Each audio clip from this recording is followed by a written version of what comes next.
All right, well, it's Wednesday, September 12th. It's day 10 of our hunt out here, and going back where I had that close encounter yesterday evening.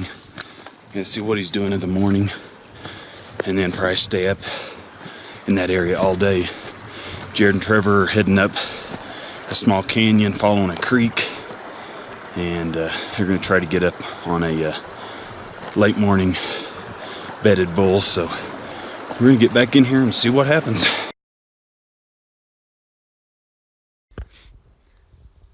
Alright guys, I don't even know what day of the hunt it is.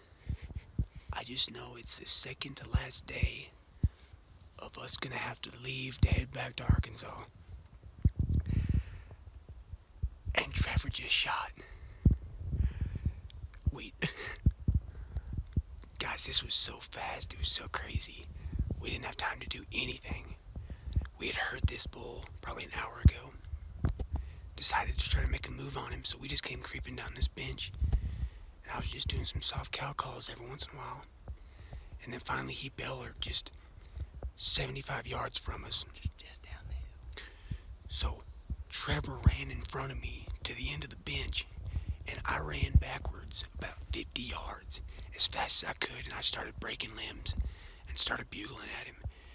And literally, guys, within 45 seconds, I was breaking limbs and I heard Trevor shoot, and this bull went crashing down the bench.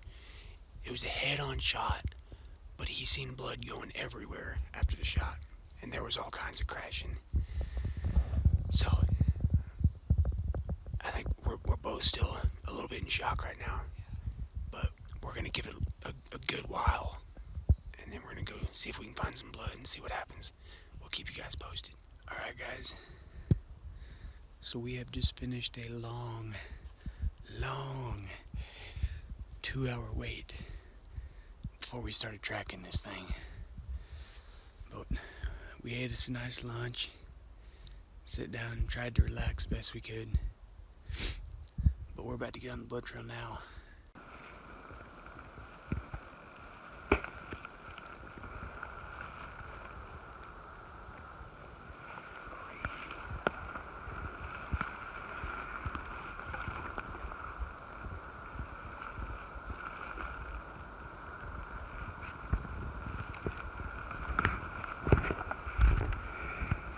He's playing like crazy.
Trevor.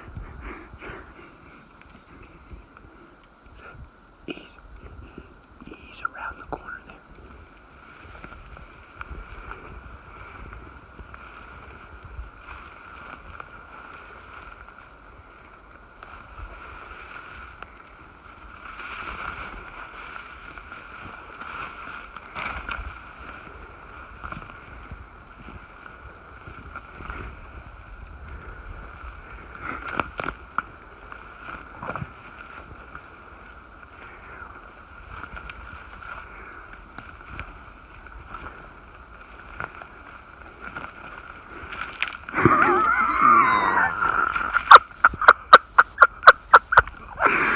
Oh my gosh, man. Trevor! I have waited so long for this. Oh my goodness, Trevor. Ever since I was a little kid. What a 5x5.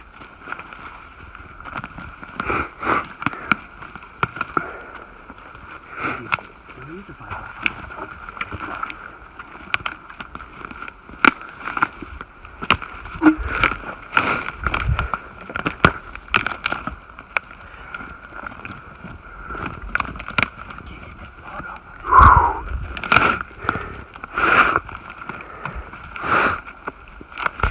Hold on. That's a 6x5. Little sixer. Ah, Trevor. I can't freaking believe it. Give me some skin. Oh my goodness, man. Yes. Yes. Thank you, buddy. Yes. Dude, he didn't go very far. Ah. Guys, look at this. This is crazy. Yeah, hold that thing up. Oh, I can't see it right good there. Right, get over here. Oh man, guys. Oh man. That's what it's all about. That's what it's all about right there. Let me move over here and get a better look at that 6. Okay. Look at that thing, guys. 6x5. Right there.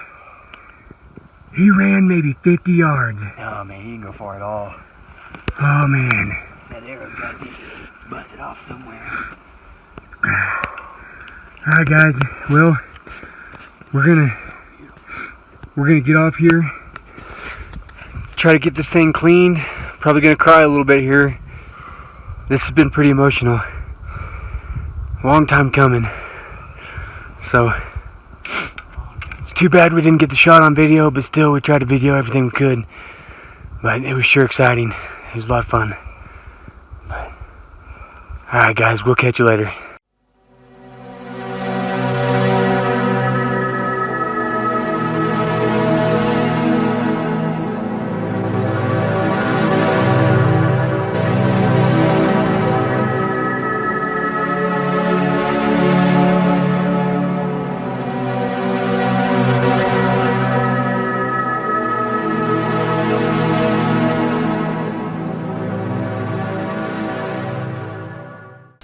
Alright guys, well it is 3 hours later and we have finally made it down the mountain to the creek.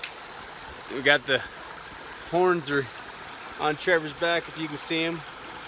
We got them on his back, and back here behind we've got the nice creek, real pretty, but we've got the meat in there. We're chilling it in the creek until we're able to make it back to camp and then come back and haul the meat out of here. But it's been a super exciting day, super exciting, but not gonna lie, we're burnt, whooped, and Absolutely whooped. we are ready to get back to camp, get something to drink besides water, something with a little flavor, and get some food in our belly here after a while. Alright guys, well, we have made it back to camp. It has been quite the day. It is 7:02 right now. Trevor shot that bull at 9:55 this morning, and we just got back to camp. But we're here before dark. We've got back strapped in the backpack. We're about to relax and have an awesome dinner. Chance is here. We just met up with him. So we're about to have an awesome dinner. So we'll catch you guys later. Alright guys, well, it is day 11, and Jared and I are headed out. Jared and Trevor, of course you saw the footage there, right? Trevor was able to get a nice bull last night, yesterday evening. Jared called that in, so now we're going to head out and see if we can't get another one to answer and fire up, see if we can't get Jared a shot. So we're going to head down in the canyon today, the last day we're going to be here, so we're going to try to give it all we got and put some miles behind us, so hopefully we'll have something we can show you. Alright guys, well we're slipping along this bluff line where we've seen them come up and down a couple of times since we've been here. We've never really took this approach, and we're going to show you why. It's kind of extreme. straight off down to the left, straight up to the right. We're walking below that bluff line you can see ahead. But the elk seem to have no problem with it. They're coming up here to get away from the hunting pressure. So we're gonna try to ease in from up above right here. See if we can't get close.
Jared just shot a bull, or shot at a bull anyway.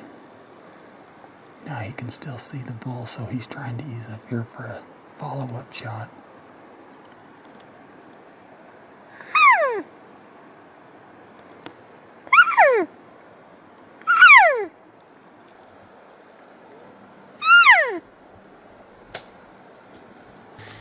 It was hard to tell from back there, but tell me what happened. That was crazy.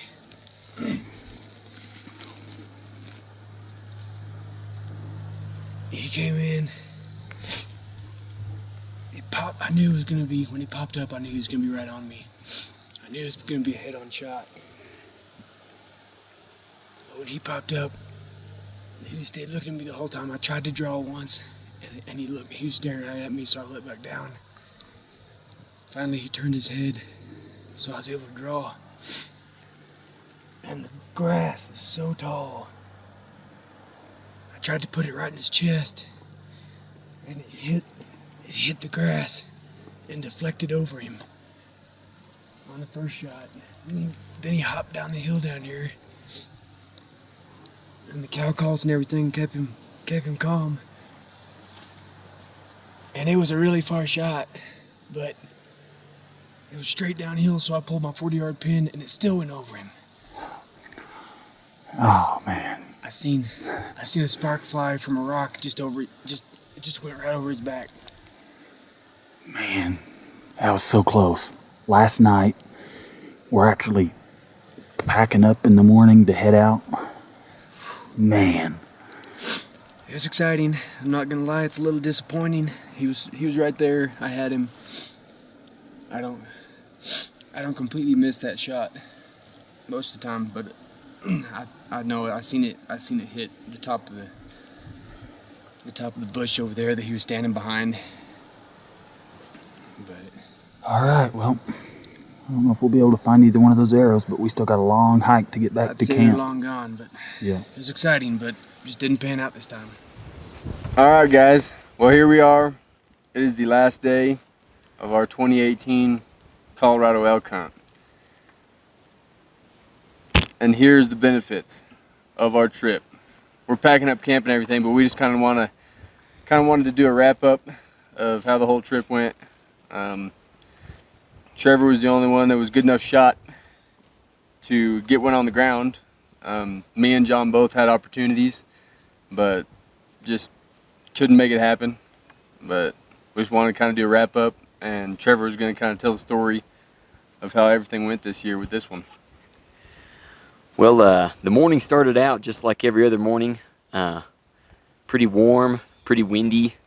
The elk weren't talking very much. It's just kind of hard to get motivated, but we went out anyway, of course, and we went to a spot where we thought they might be and hadn't been there in a few days, and we climb up on this bench and we're sitting down eating a snack, and all of a sudden out of nowhere we hear this squealy bugle just a few hundred yards away to our right, and it sounded like he was above us, but we went ahead and made a set, did some cow calling, and we realized he was just too far away, so we moved up to the next bench, and we get up there, and we're trying to get this bull to bugle for us again, and pretty quiet.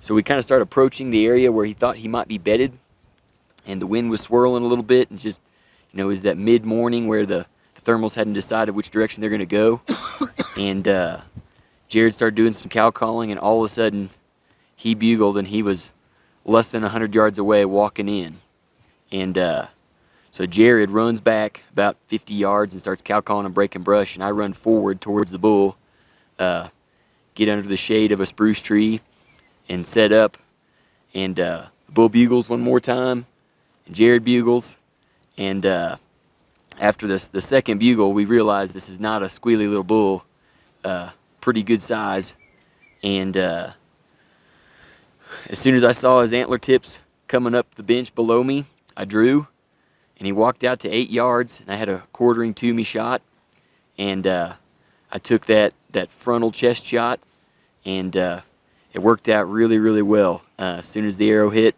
I knew it was a good solid hit right where it needed to be, and Jared and I started cow calling, and you could tell after he ran down the bench, he'd slowed down quite a bit, and Jared, I kind of lost sight of him. What did you see?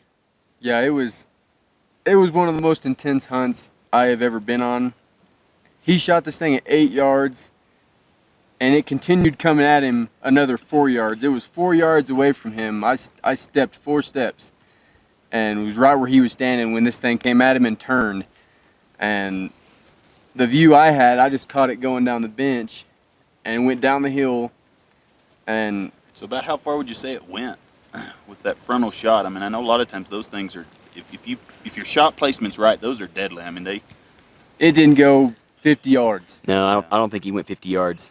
And all I remember seeing was I was looking down the bench, and there was a spruce tree about that big around and about 20 foot tall, and I just heard a huge crash and just seen that spruce tree just swinging.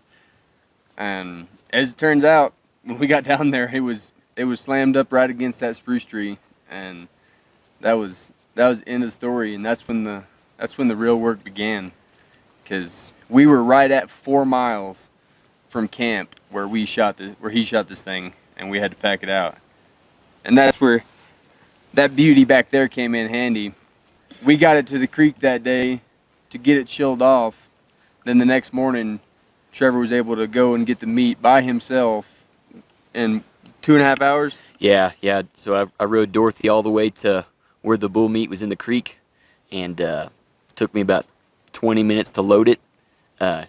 And I led her out of there, and the whole entire trip, there and back, packing the meat took about 2.5 hours. So having Dorothy back there was pretty handy. Yeah, guys, we love being out here. It really don't matter if we end up going back home, back to Arkansas with an elk, but it definitely is a nice bonus getting to bring one back, and just the memories made out here and the hunts. It's just a lot of fun. Just great time with friends and family out here. But Chance, tell us a little bit about your adventure when you was out here, and go ahead and wrap it up for us. Yeah, I got to see a lot of different wildlife. Got to see a porcupine, saw a fox at camp, a coyote, a bear. I'd say all in all, I don't know, between all of us, we probably saw over 100 elk. You know, some of them are the same elk, obviously, because John had seen this bad boy the night before Trevor got to shoot him. But I hunted hard for 8 days, and then I got to go take a little trip to the doctor, and I was camp chef for the rest of the time here. But I enjoyed it. I'm ready to get back to Arkansas and maybe, you know, breathe a little warmer air and maybe get over this sickness. But I'm ready for it the next time we draw out. So. Well, guys, I think that's gonna wrap it up. Deer season is going to be upon us whenever we get back home. We're gonna get back home this weekend, and next weekend is opening of deer season. So I guess until next time, just remember to stay in his tracks.